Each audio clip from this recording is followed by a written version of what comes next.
Hi there, I'm Jennifer Stewart. And I'm Catherine Clark, and we're so glad that you're joining us today for The Honest Talk. We're excited to be bringing you conversations with some of North America's most inspiring women, and we are thrilled to be partnering with RBC as we do so. This podcast is about leaving behind the talking points and diving into the real, authentic, and unique personal stories of our guests. Stories which we hope might influence or inspire your own journeys. So let's get right to it. Catherine, today's guest has one of the coolest jobs in Canada. She's the president and CEO of Roots.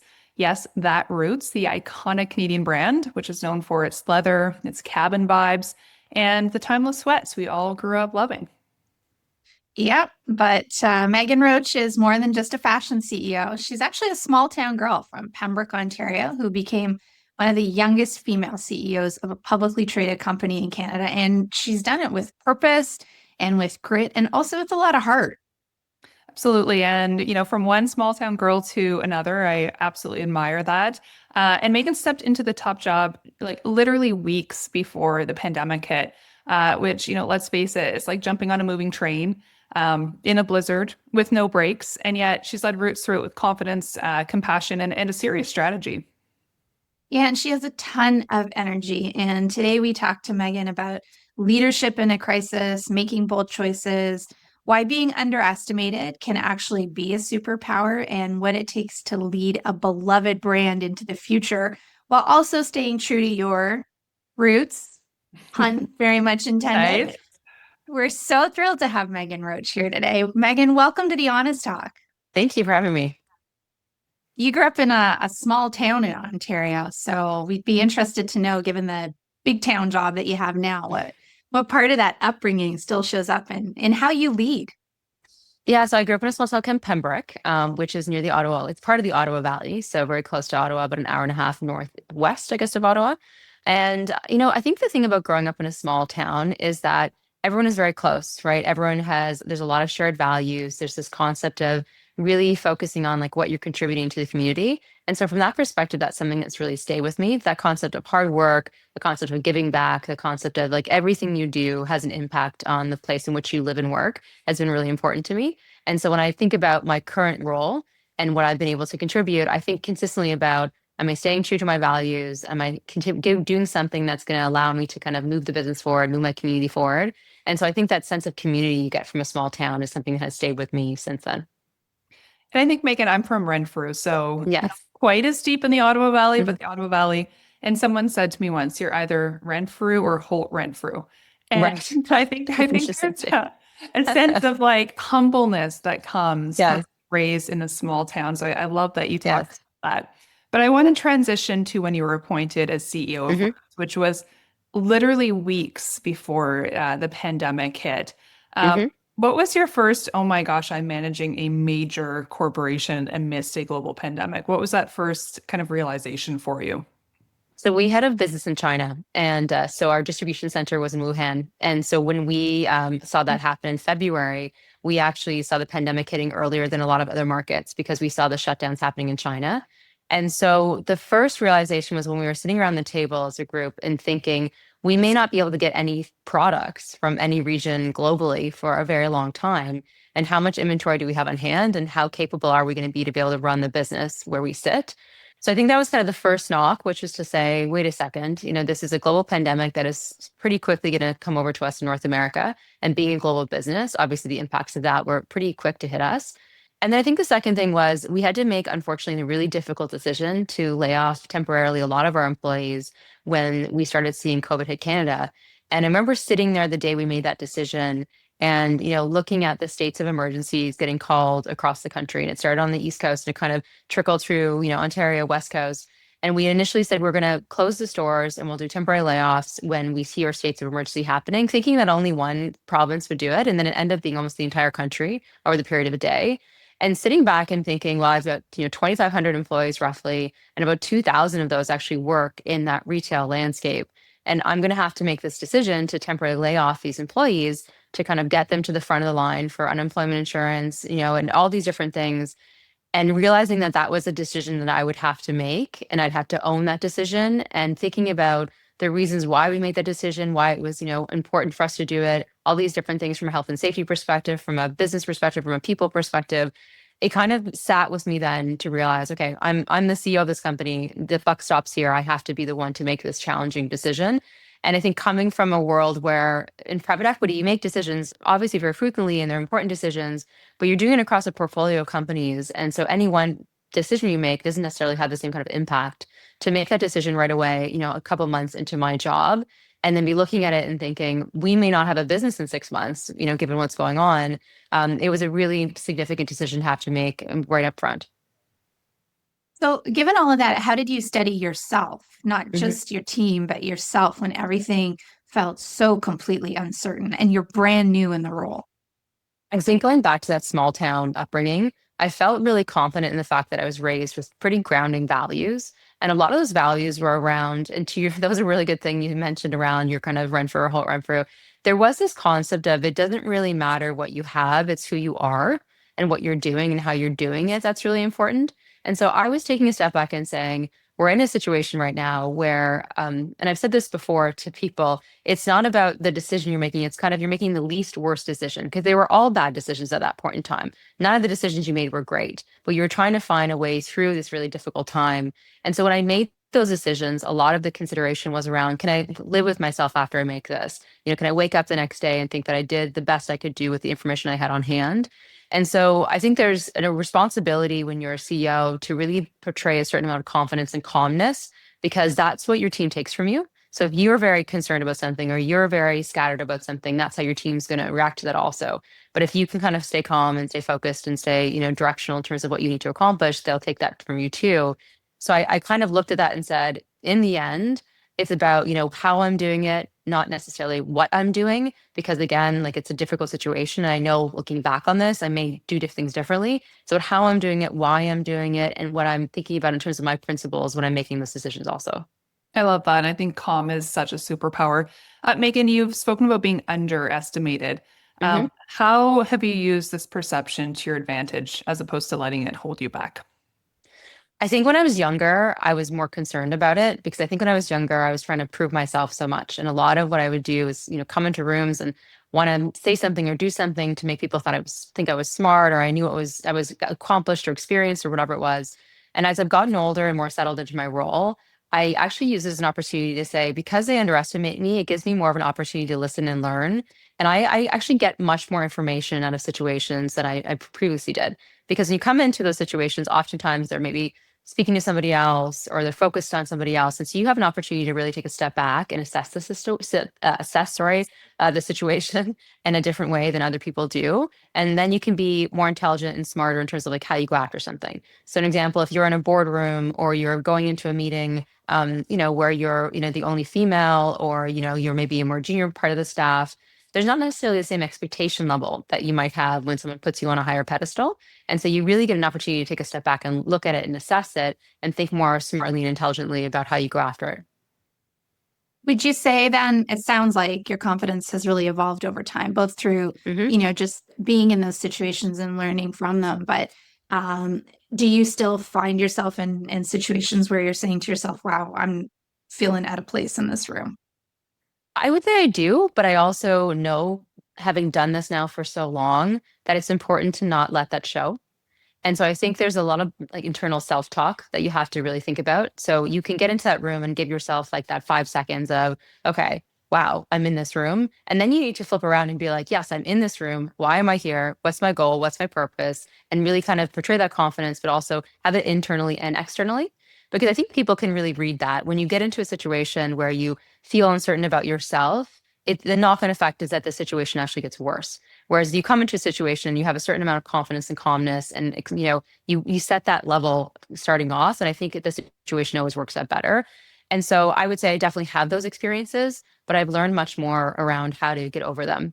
And maybe an example that I give you is that, I used to be really afraid of public speaking. I hated public speaking and got incredibly nervous about it. And I was a terrible public speaker. I'd like to think I've gotten a little bit better. Maybe I still have some work to do. But one of the things I was always worried about was what are people thinking about you when you get out there and how nervous you are? And the more I did it and the more I saw other people do it, the more I realized that nobody wants to see you fail in that experience. And so you're really only hurting yourself by being nervous, because everyone else out there wants you to succeed, and they were there to see you for a reason. And so now it's much easier to do the public speaking from my perspective, because I'm going in there thinking, okay, take the 5 minutes of nervousness, put that to the side, and really focus on the fact that, nobody else wants you to not succeed in this situation. And so that gave me a different level of confidence, I think. And the repetitions, having done a couple of things and failing at those things, and then being like, well, I failed, and what happened in that situation? How bad really was it?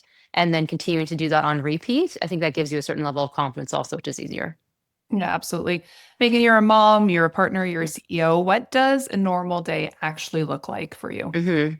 I don't really have any normal days. I really, I wish I did have normal days, but unfortunately, I think especially now, given the changing landscape and over the last 5 years or 5.5 in this role, every day has been a different day. And so I try to have a few things I focus on. So spend a little bit of time with my kids, either see them in the morning or the evening, before school or after school, so that they, have a touch point with me some point during the day. I try to really focus on working out. So putting that fitness into my regime is really important, and has been increasingly important as I get older, and also as I've been in my roles longer. It just is a really good stress relief. And then it gives you a sense of accomplishment, I think, that you can kind of take with you throughout the day, even if everything else goes, not the way you want it. And then really it's flexible, because it depends if I have to travel, it depends, what's going on at work and where I have to put my time and attention. So I spend a lot of my day doing different things, speaking to different people, and finding myself in a variety of different situations now. So Jen and I are, part of the reason we work really well together is because we have different approaches to life, and so it strangely is highly complementary. I don't have a lot of non-negotiables, but I also have slightly older kids. So I can be, outside of my professional schedule, a little bit more flexible with, when I respond to emails, etc. Jen has non-negotiables. Sometimes they drive me crazy, because I'm like, girlfriend, I need you to answer. Do you have non-negotiables? Because, you're at the stage where you have younger kids too. Yes. Are there non-negotiables that are like an absolutely non-negotiable in your calendar and help you stay grounded? I don't have non-negotiables. I don't have set non-negotiables. I kind of pick and choose my non-negotiables. So what I would say is, I don't often get a chance to go to my kids' events, but if I do pick that I'm going to an event, then I'm not available at that time, right? So I make that very, very clear that I'm out, I'm doing this one thing, and I try to give it my 100% of my focus. So I don't have this like set schedule of non-negotiables, but I would pick every now and then things where I say, well, I'm going to do this, and I'm not going to be interrupted, and this is a really key focus. I would say the biggest non-negotiable maybe I do have is this concept of like having regular fitness in your regime. And so I have always loved fitness. I've always gotten into it, but I have now found that as I'm in this role, and it's just something that I have to work out. And so I try to find time to do that, but I don't necessarily like block a certain amount of time out of my calendar every day to do it. I just think about it over a week period, that I have to get to the gym a certain amount of times, and that I have to find something that is engaging for me to do from a fitness perspective. So I've learned much more about myself in terms of what I can do from a flexibility of time perspective, and also just how much I can handle. So I might say no to more things now than I used to, or I think more considerately around, if I'm going to say yes to something, then what is the knock-on impact in terms of the rest of my schedule and, my ability to be a parent, be a CEO, be a board member? How do I think about that in terms of this one thing I said yes to? What else does it negatively impact? I love that. Meghan, you know this better than any of us, but Roots is such a nostalgic brand for so many people. What's your strategy for modernizing the brand while, protecting what so many people love and think of when they think about Roots? I think what's really important when you have a brand like Roots and any heritage brand is the fact that you have to recognize that, especially with a brand like Roots, which is 50 years old, you have customers at all age range who have had a different experience with that brand. And it's not necessarily, it's not my brand, it's a number of people's brand, right? So when you think about it, I grew up after the brand was founded, actually. And so my experience with the brand growing up is going to be different than someone who was there when the brand was founded and then grew up with it that way. And so the way we think about the modernization is to recognize that Roots is not really a brand that's about product as much as it is about emotional connectivity. And so how do you think about that emotional connectivity people have with the brand, and how do you kind of like work with that to modernize it? So what we've been doing over the last 5.5 years is kind of moving things slowly. You can't, I think with heritage brands, also move quickly. You you have to be considerate in terms of the moves that you're making, such that over a period of time, people see the movement, but it's not so significant that it seems jarring to them. And then by the time you get to your end point, you've moved pretty significantly, but actually people don't think it's that far because they've been coming with you on the journey. So if you went to Roots today and you walked around the store, what you'd see is almost all of our products are now made with sustainable materials, which is a huge shift that we made. We're much more modern in terms of silhouettes. We have fewer logos. We have different materials. We have an active collection. We have a lot of different things that 5 years ago you would have come in stores and you wouldn't have seen any of this. But if you come in today, you'll feel like this is fresh, this is modern, but it also makes sense in the context of what Roots has always stood for, because we've been slowly moving there. And we've been doing it intentionally every year, a little bit more, a little bit more, a little bit more. And now it feels like it makes sense from a brand perspective because of that. Imagine a world where your small business dreams take flight. MasterCard is making that world a reality. MasterCard empowers small businesses, the heart of local Canadian communities, to grow and thrive in today's digital landscape.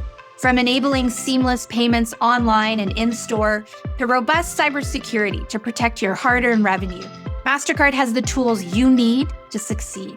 MasterCard believes in supporting the entire small business community with initiatives such as the MasterCard Peer 5 Small Business Fund, which helps women-owned businesses scale and reach their full potential. Because when small business wins, everyone wins. Ready to unlock your business's full potential? Well, MasterCard is here to help you every step of the way. Visit mastercard.ca/small business to learn more. So I had a pair of Roots leather lace-up boots, the ankle height ones that I bought my very first year in university. And I'd moved to Toronto and I felt like I had made it because I had these boots that were the coolest thing ever. And what's one change that you made at Roots to that kind of iconic feel of the organization or product, anything that felt risky, but that in the end you have found really paid off? So good question. I think the introduction of activewear was the place that felt risky for us because people don't necessarily perceive us to be like an active brand in that way. People think of us as an outdoor brand and they think about us for the comfort and quality of our materials. And that's something when we said, first off, we're going to do activewear, people I think initially said, well, why would you do that? You're not one of these other big brands who focuses so much on activewear. And we put it in the context of saying, well, we see that our customers are using us for a variety of use cases. We see that our customers want to buy us for softness, hand feel, kind of on body feel. And so we built a collection that was really focused on that aspect of it. And we've had great traction with it. And so it was less about just being like another active brand and more about a brand that was thinking about different ways people were using active materials in their everyday and how that related to Roots. So I think it was a little bit riskier. I think to your point, though, as it relates to products, going back to your boots, when you talk about them in terms of it's not the boots, but it's the experience, right? You remember having the boots, but you remember when you had them, where you had them, what you were doing with them. And I have a similar thing. I have a beaver canoe sweater that's a vintage sweater from the 1980s. And I still wear it, but I wear it all the time thinking about, I used to wear this at my cottage. You know, it was like one of my older siblings and now I have it. And it's that like connection and nostalgia brings me back to. So we think a lot about that dynamic of like, how do you emotionally connect people with the decisions you're making and the products that you're launching? And so even something like an activewear, we think about it not in the singularity aspect of it. So like, I'm just going to run. We think about it in terms of what are the active activities that people are doing together as a group that allows them to have that emotional connectivity, the sense of self with other people. And how do we think about that, the dynamic of community that the products can engage with people on? I love that emotional connection that you just raised because I have a pair, they must be over 20 years old, of the heather gray classic root sweatpants. And I think about the summer spent in Temagami as a camp counselor because that's what we wore. And I still throw them on when I transition out of a suit to being home. So I think it's a really neat opportunity to be leading a brand where so many Canadians and frankly, people outside of Canada think about those memories and what that means for them. Yes. Meghan, if you could give some advice to 25-year-old you walking into your first room, what piece of advice would you give?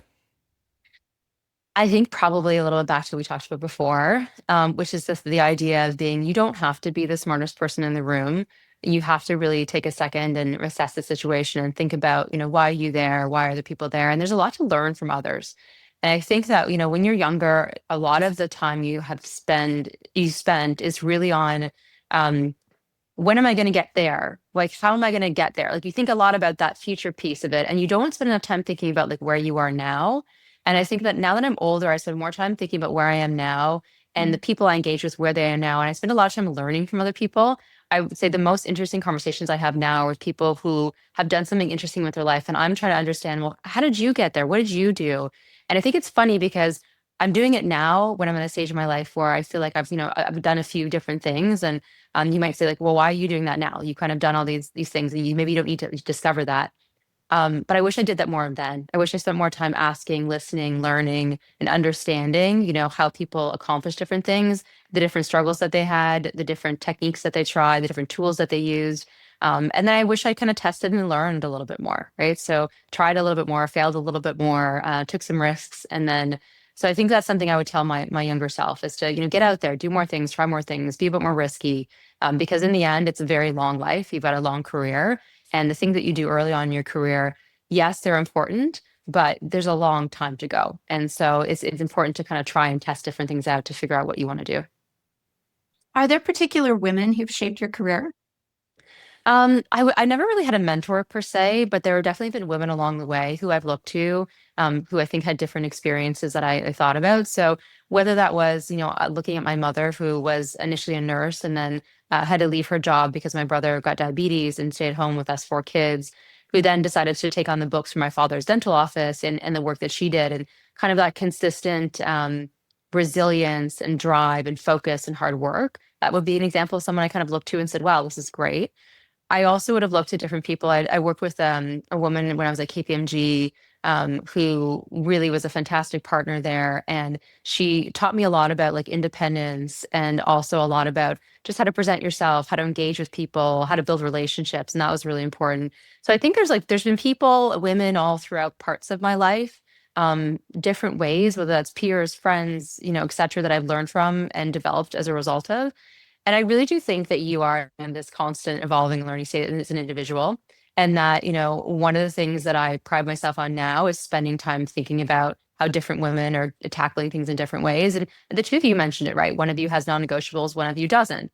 And, so I'll go away from this conversation and think about, hey, maybe I should have more non-negotiables. Like, why would someone do that? Why would they not? So I think it's a lot of that is looking to different women and understanding their situation and how they tackle things. And so that's really what I've done in my career, as opposed to having maybe one specific mentor who's helped me along the way. What's your favorite piece from Roots right now? Right now, there's a lot of pieces that I really enjoy. I have this tennis golf skirt, actually, that was from our most recent collection that I really love because it's been I'm attempting to golf more, and I would love to be better at it. I feel like I put this on and it makes me feel like I'm better at the game.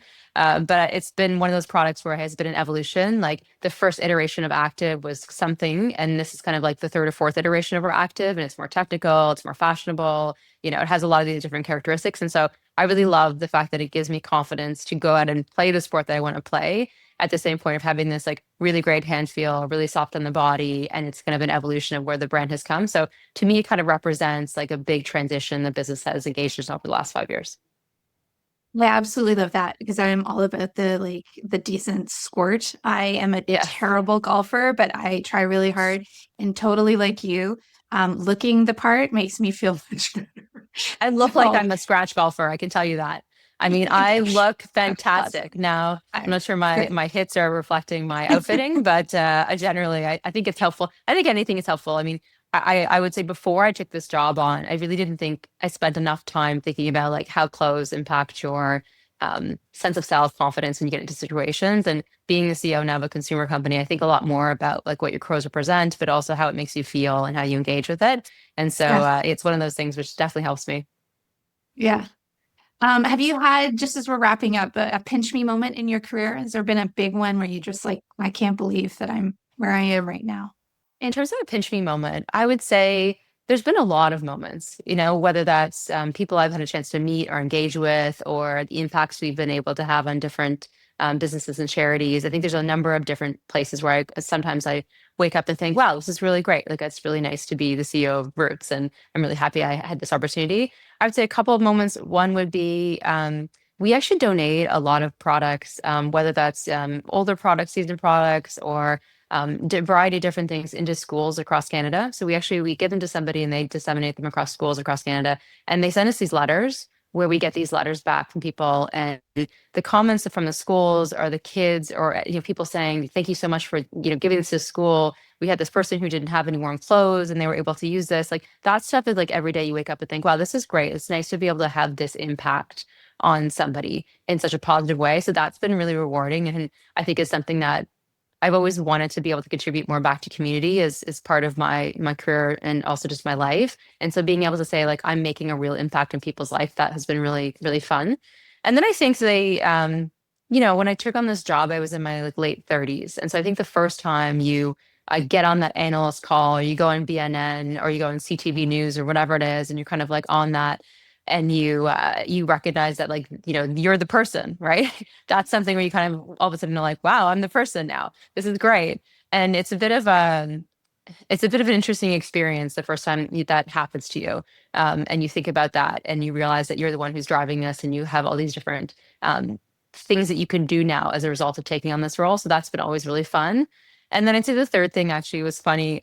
A couple weeks ago, I was at a kids fair. And I do regular tours of the Roots factory for a school that's close to here. And one of these kids came over to me, and they were like a grade 3, and they're like, are you the Roots CEO? I think we saw you at the factory. And they were like so excited to meet me and see me. And it was one of those things where it was a fun experience. It was a fun experience for them to be so excited and passionate about the brand at this young age, and having them remember that they came and toured the factory with me and how fun it was, and how much connection and emotional engagement they have with the brand as a result of that. So there's a lot of different moments I think throughout that I'm enjoying the journey, which is something I don't think I did as much as when I was younger. I'm enjoying the journey. And so I have a lot more of those pinch me moments now than I think I did before. I love that I'm hearing, just kind of dissecting what you've said throughout this conversation. What drives you is always impact-based, whether it's community or giving back or, protecting your employees. I think that's, a really fantastic trait as a leader. Meghan, as a final question, what is one thing people would be surprised to know about you? I'm not sure. The reality is I'm a pretty open and honest person. So I think I'm probably coming from a small town, probably tell people too many things about me. So I'm sure a lot of people know a lot about me at this point in time. I mean, there's the kind of the basic things one of the things I've been talking about recently is I picked up Muay Thai in my 40s, and I've really enjoyed it. It's been a great experience. I started sparring a little bit last week. I'm awful. But it was really fun to be able to do that and take on something new at this kind of stage of my life. So that's probably something not a lot of people know about me. I think, as you mentioned, being from a small town, I think a lot of people meet me and assume that I've lived in Toronto or in some major city my entire life. And I think it takes time and effort to adapt from being from a small town to working in the bigger cities. And I had an uncle who once used to call me the country mouse. He used to tell me that story, the city mouse and the country mouse. And I saw him not too long ago. And he said, well, I think the country mouse has finally became the city mouse. And so I think that's something that is something a lot of people maybe don't know about me, is that fact that I am really from a small town, and how important that upbringing has been to my career. So I think there's a lot of different things. But I'm sure there's also a lot of things people have heard just based on the speaking I've done recently too. Mm-hmm.